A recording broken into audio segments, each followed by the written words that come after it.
Hi, this is Kala Ambrose, and I'm welcoming you to the Kala Ambrose Show, where we're here to explore your spirit. Welcome back for another episode, and here we are on the eve of Halloween. And I'd like to talk a little bit about Halloween and ask you, what do you really know about it, and would you like to know more? Halloween is an old holiday. Many people associate it with the Celtic times, and that's a great way to really touch into the more recent history of it, starting in about the 1400s, around that time. And the Celts understood that there are certain times in the year where the veil is lifted between this world and spirit world. And if you understand those dates, which are several, not just Halloween, you can actually communicate much easier with spirit world. That also means spirit world can communicate much easier with the earth plane. And it's said during those times that as the veil is thin, that spirits return and go through what we'll call a portal and are able to walk here on the earth plane much easier. So just like with anything else, some things are good, some things not so much. So the Celts believed during this time that it really was a big day, that the veil could be used to communicate with their loved ones in spirit and to really talk to them and let them know that they were missed and loved, but also that other things that beyond spirits, let's say for now, could also come back. So they needed to protect themselves and make sure that who they were trying to communicate with were only the people that they really wanted to, their loved ones. So they decorated turnips, and in America we turned that into pumpkins, where we carved them and put lights in them and put scary faces to kind of scare away anything that wasn't we didn't want hanging around, let's say. And they also dressed in scary costumes so they would blend in. So if there were any bad things walking around, they would know, oh, this is a human to mess with. This is just another scary creature. Let me stay away. So that's how they blended in and walked around. It wasn't a children's holiday. You didn't go knock on doors asking for candy. And the costume was to protect yourself. And then those that were in the know, the people that practice magic in the real magic way, not a magician, people that were the wise women, as they were called, that practice what wise women can be also translated into the word witch. And those people who practice those natural, magical ways knew that this was an important time to get in touch with spirit world. So they did their own rituals as well to communicate. And one of those is something that I still do. It's called a dumb supper, and I don't really like that name because dumb is a really old word that back at that time when it was used, it meant mute, to be quiet. And so you had a dinner where you were quiet and communicating, and that's why it's called a dumb supper. But I do it, and I call it dinner with spirit instead, thinking it's a more modern term that's understandable for people to use now. So when I celebrate Halloween, I'm not really trick-or-treating. And I don't really think it's for children. I think it's kind of strange, really, how we tell children, don't talk to strangers, don't go to strangers' homes, don't take candy from strangers. But then once a year, we tell children, like, go knock on everybody's door and take candy from strangers. It's kind of funny to me when I think about it. And it's fine if people enjoy doing that with their kids. But to me, Halloween is a very adult holiday. And I throw and have thrown big Halloween parties for adults where they come and we have a costume contest, and I have judges for the best costume, and I have a theme every year, and I make these really elaborate invitations that are all about the theme, and all the food and the drink is related to it. And I have tarot card readers and all kinds of events you do throughout the night while you're at the party. It's a lot of fun. And some years instead, I do a dinner with spirit, which if you go to my blog on exploreyourspirit.com, type in dinner with spirit, you can see a lot of pictures of what I'm talking about. I set a table and I invite everyone who's going to attend this dinner to bring a photograph of their loved one who's passed and is on the other side. And I put these photographs in frames at each place setting. And then each person who attends my dinner, they bring a dish to share with everyone. And that dish is a food that was their loved one's one of their most favorite meals to have. So I decorate the table really elaborately. And there's a white rose at each place setting to remind us of that person. And the frame there with their picture, and then a little name card with their name as well. And each person sits at the table. I have little bags that I make with protective stones and other items in there to protect each person so that only the right spirit comes. And in the middle of the table, I have candles and salt and other items there for protection and to create a circle that's full just of that energy, to create a circle that feels really good and full of white light and protection, because it is a very highly spirited day where there's a lot of things flying around and the portal's wide open, so you want to be protected. Just like on the internet, you surf, but you have, software to protect you from things. So we all sit at the table and light the candles and begin to talk about our loved ones. And as we do, we serve the food. So we invite one person to say their loved one's name and to tell us a story about them. And as they do, we're serving the meal for that person. So I then lead a ritual where I open the portal further and I invite that loved one to come through. And as that person's telling the story of that loved one in spirit, we all eat the food that person would enjoy, and we invite them to come partake in the energy and the sights and the sounds. And then we sit there quietly and each of us receive a message from that person. And then when that's done, we go on to the next person and they tell their story and serve their loved one's food. So my dinners are usually between 8 to 12 people because it takes time to go through each person and you don't want to wear everyone out. And it takes enough time to do this as it is. So it's really fun and you get a lot of information. The last one I had was last year, and just about everyone got several messages in spirit, not only for themselves and their loved one, but for other people that were there at the table as well.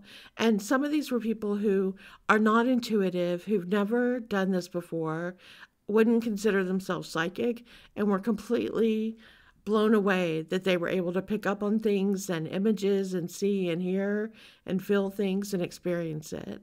So it's a really amazing thing to do. I have a year-long course where I teach more about this. It's called Wise Woman Wisdom, and I teach about magical ways and how to step into the magic and these abilities. And in that course, one of the months, it's a different lesson that I'm teaching every month about different magical practices. But in the October session, I teach about dinner with spirit and how to do one and how to connect with loved ones on the other side if that's something that you're interested in.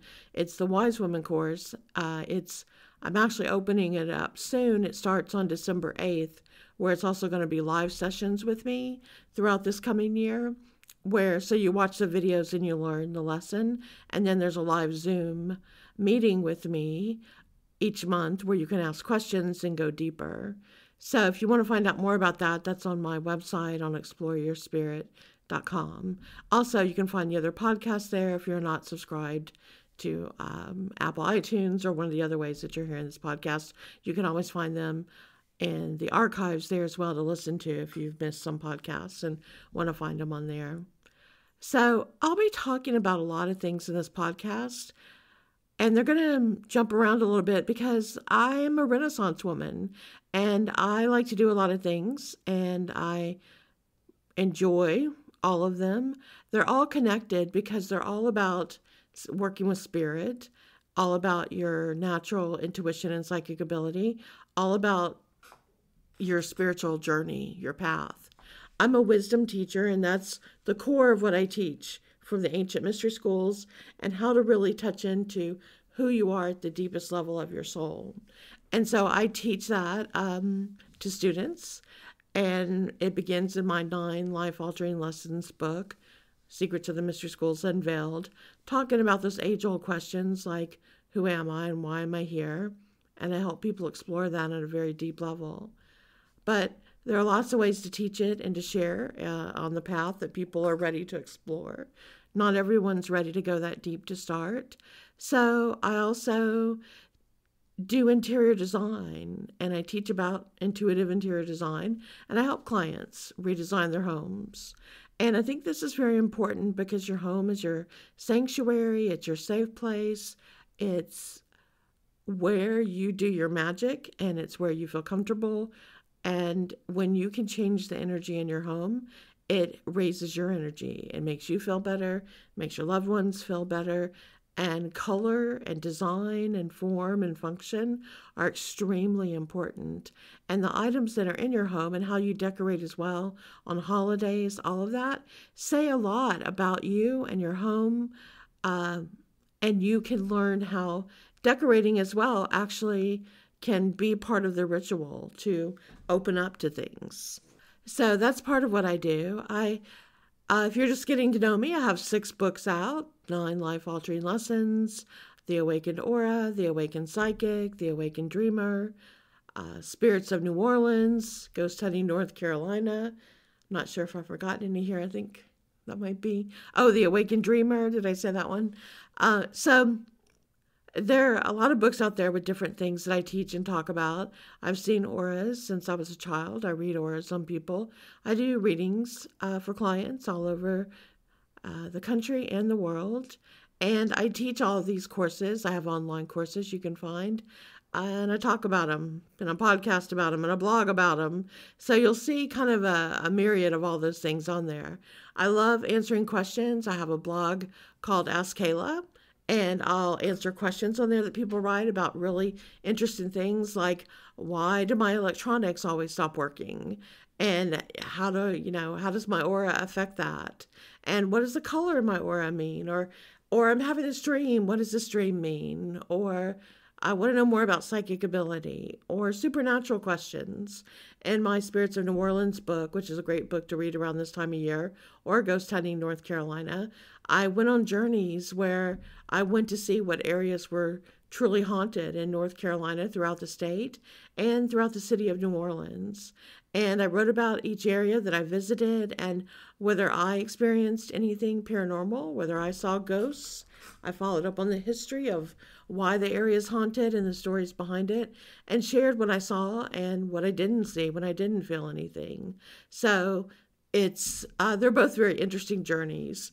And the fun things about the books is they're actually travel guides. That publisher who had me do those books, they are a travel publisher. So as well as telling you the haunted history of like every place in New Orleans, I'm also telling you the best places to go eat and drink and hotels to stay and things to do that really heighten your journey while you're there, especially if you love haunted things and the paranormal. So they're fun. They're part of the journey in that way as well.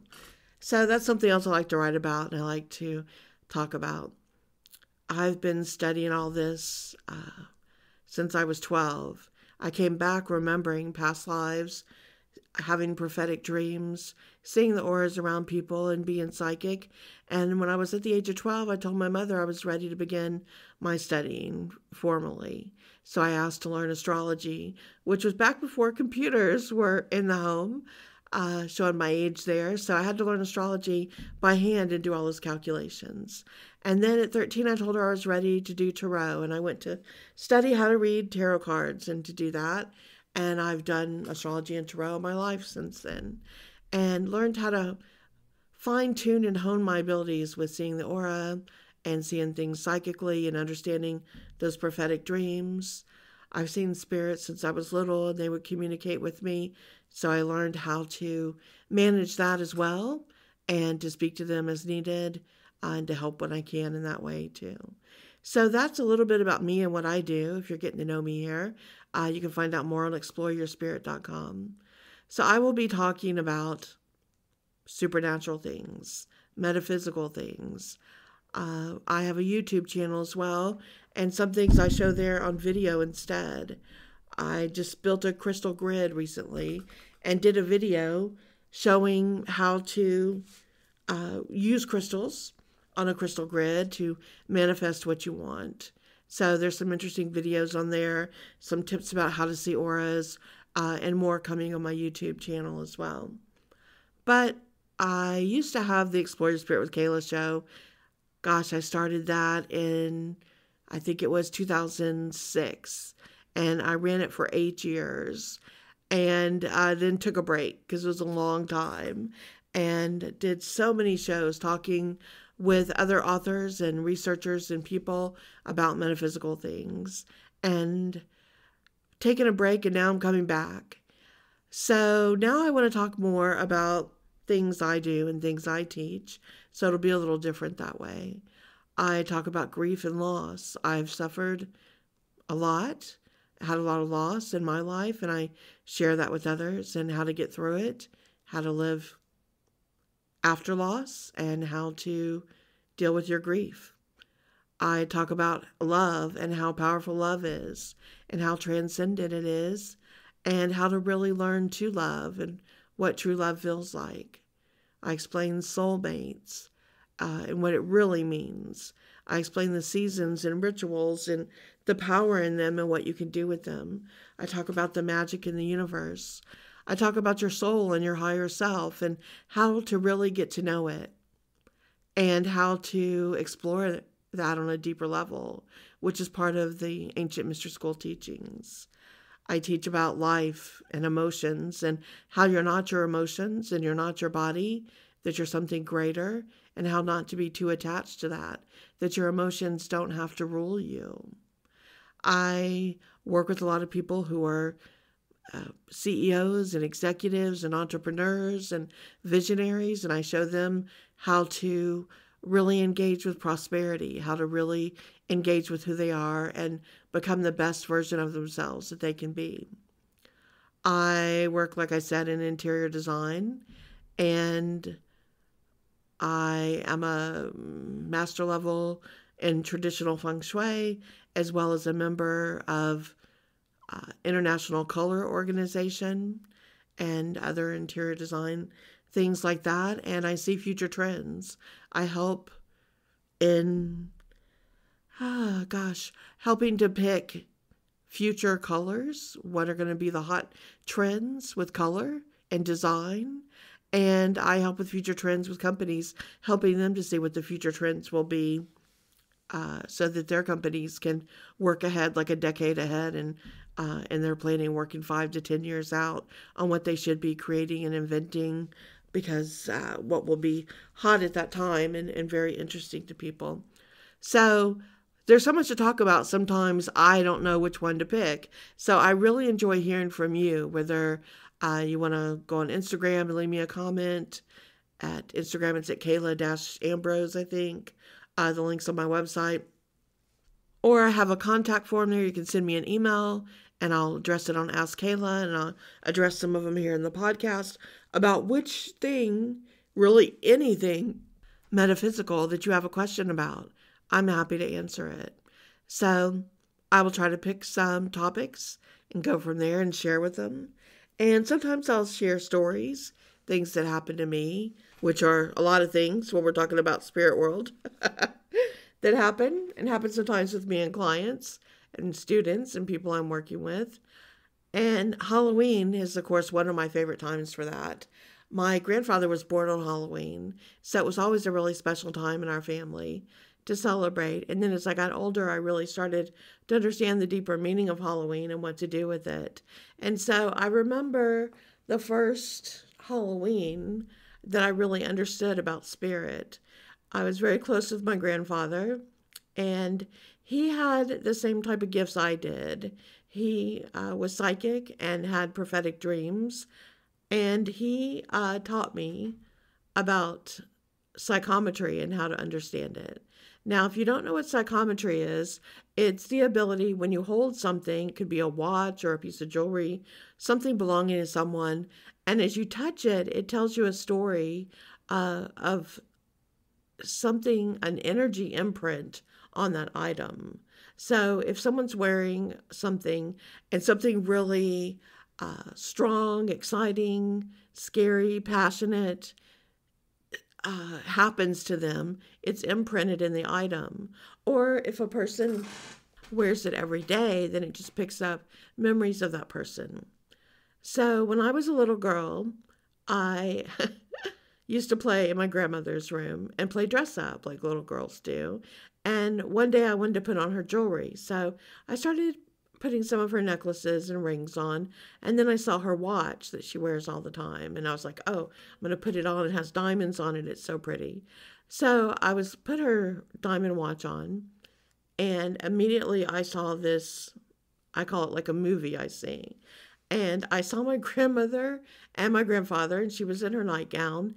And to me, it looked like they were wrestling. They were wrestling with each other, kind of hugging and then wrestling. And then they were laying down on the ground and they were laughing and kissing. And I was trying to understand what they were doing because I was very young.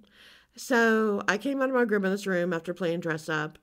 And I said, oh, I saw you and Papa, which I called my grandfather. And I said, I saw you two and you were wrestling and kissing on the floor and he was trying to take your nightgown off. And she's like, what are you talking about? She was like, where did you see this? Where were we? And I'm like, I just saw it. I saw it in my mind. I saw my movie. And she's like, explain this to me. And I said, I was playing dress up and I put your watch on. And when I put your watch on, I saw this. And you were at this place and it was snowy. It's not like where you live now. And you looked younger and you were in your nightgown. So I'm going on and on explaining this. And she calls my grandfather and she's like, come home. So he gets home and she's like, go talk to your grandfather. So I tell him the whole story. And he's like, okay, walk me through it slowly. And when I get to the watch, he's like, let's go. So he takes me where the watch is and he's like, put the watch on again. And I do. And he's like, do you see the movie again? And I'm like, yes, I do. And this time you're getting out of the car and you're going into this place I don't remember, that I don't know about, that's very snowy. And you're going into this like cabin. And he's like, okay, take it off. So he realizes I have the ability of psychometry and he tells my grandmother. So I was too young to understand that first video that I saw in my mind was them. They had been reunited. He had been in the war, World War II, and they had been reunited. And when they first met, they went up in Northern California, up in a mountainous area where it was snowing, and reconnected for the first time as husband and wife. And you can figure it out from there. They were about to make love, and that's what I was seeing. So my grandmother was horrified, and my grandfather thought it was hilarious, and he tried to teach me about the word psychometry and what it meant, and that I would feel that from certain things, and that I might have to be careful, of other people's stuff or antiques or things to understand what I'd be feeling. So my grandmother never let me play dress up again. So I went home after that, back to my house, and the next day was Halloween, and we went to go see my grandfather again and my grandmother, and to go trick or treat over there, which was great. And my grandfather was having a good time telling my mother about it, what happened. So that night after trick or treating and Halloween, we went home, and I was in my bed, just laying there, getting ready to go to sleep, when my great-grandmother appeared to me in spirit. And she had come a couple of times, and she came to me again on that night, and she was talking to me. And it was always so interesting because I never met her. She had passed away before I was born, but I had described her to my grandfather, and he said yes, that was his mother. And she spoke to me in French. She was from South Louisiana. She was Cajun and spoke Cajun French, and never really learned English. So every time she came to speak to me, she would speak to me in French. I understood a few of the words growing up in Louisiana, hearing some French spoken, but I wasn't fluent in French. And it's a different type of French than like if you're in Paris. Cajun French is a little more streetwise, I guess we'll say. Kind of, a different version of it. So the funny thing I always remember from that is I could understand exactly what she was saying because it was telepathic. And so I would hear it in my mind and I would understand and see the pictures of what she was saying. And so that's the first time I realized that when speaking to spirit, even if they speak a different language, they can just as easily communicate with me because um, they, are speaking kind of more in pictures and in visions like that, so you can still understand. And years later in my adulthood, I met this wonderful Japanese psychic who had come here to America to talk about things. And she and I chatted for a while, and she told me the same thing, being Japanese, and that was the only language that she spoke well. She was learning English and doing pretty good with it, but she worked with a lot of spirits that spoke other languages and had people come to her wanting to speak to their loved ones. And the same thing, she was able to communicate with them, even though not really understanding the language. So that's always been fascinating to me, how my great grandmother, and I learned how to do that. And so it served me well from now on. So um, that's one of my favorite Halloween stories. It's just my grandfather and my grandmother and all of that. And that led me on a whole journey of understanding psychometry and other things and learning piece by piece as a child going forward what I could and couldn't do and which ones were my strong suits and which one I was a little bit good at and which ones were like, oh my gosh, that's really strong. And like anything you learn to do in the magical community like this, the more effort you put into it, the more study, the more practice, the better you're going to get. You can be born with natural ability, just like people that are into sports are born, and some of them have a natural talent. But even those, they get better the more energy they put into it and the more they're willing to give. So I hope this has given you some thoughts about Halloween and some things about what you might do differently on Halloween as an adult. I'm would love to see people think past just the Halloween party, where you just go and wear a costume and kind of just get drunk. And not that I have any problem with partying and drinking, all that. It's a lot of fun. I've certainly thrown parties where you do that. But I've also then set aside time during that same window, whether it's the day before or Halloween or the day after. So All Hallows Eve, Halloween, and the day after, which some religions call All Souls Day. Then on one of those days, you set aside the time maybe to do like the dinner with spirit or to do some type of ritual to honor your loved ones or to try to communicate with them, even if it's just you alone and you do a dinner with spirit or light a candle and just try to reach out to them so that you go a little deeper and you understand the true meaning of the season and the abilities that are open to you.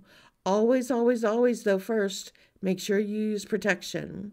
Lots of psychic protection, putting the white light around you, protecting yourself as you open up.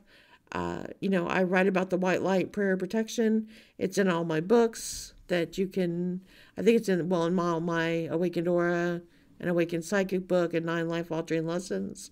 Using that white light prayer protection around you to make sure, because you don't want anything, that's of a lower vibration coming around. You want to make sure you're talking just to your loved one.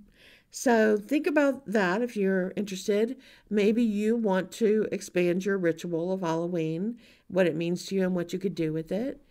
And either way, have fun. It's one of my favorite holidays. Really, September through December is my favorite time of year with all the holidays and the season and fall leading into winter. I think it's so beautiful. And, find your own rituals and ways to celebrate. And again, if you want to go to my blog on exploreyourspirit.com, I have lots of tips showing you how to decorate for Halloween inside and out, how to decorate for the season, examples of rituals like the dinner with spirit, and lots of fun ways to celebrate if you decide that there's a little more magic in you than you might have thought before, and you want to celebrate Halloween, not just like the Muggles do, but like the magic world does as well. So if that intrigues you, come back and listen more because I'm going to be sharing a lot more of that kind of stuff. In the meantime, wishing you a very, very happy Halloween. This is Kala Ambrose with the Kala Ambrose Show. Find out more about me at exploreyourspirit.com.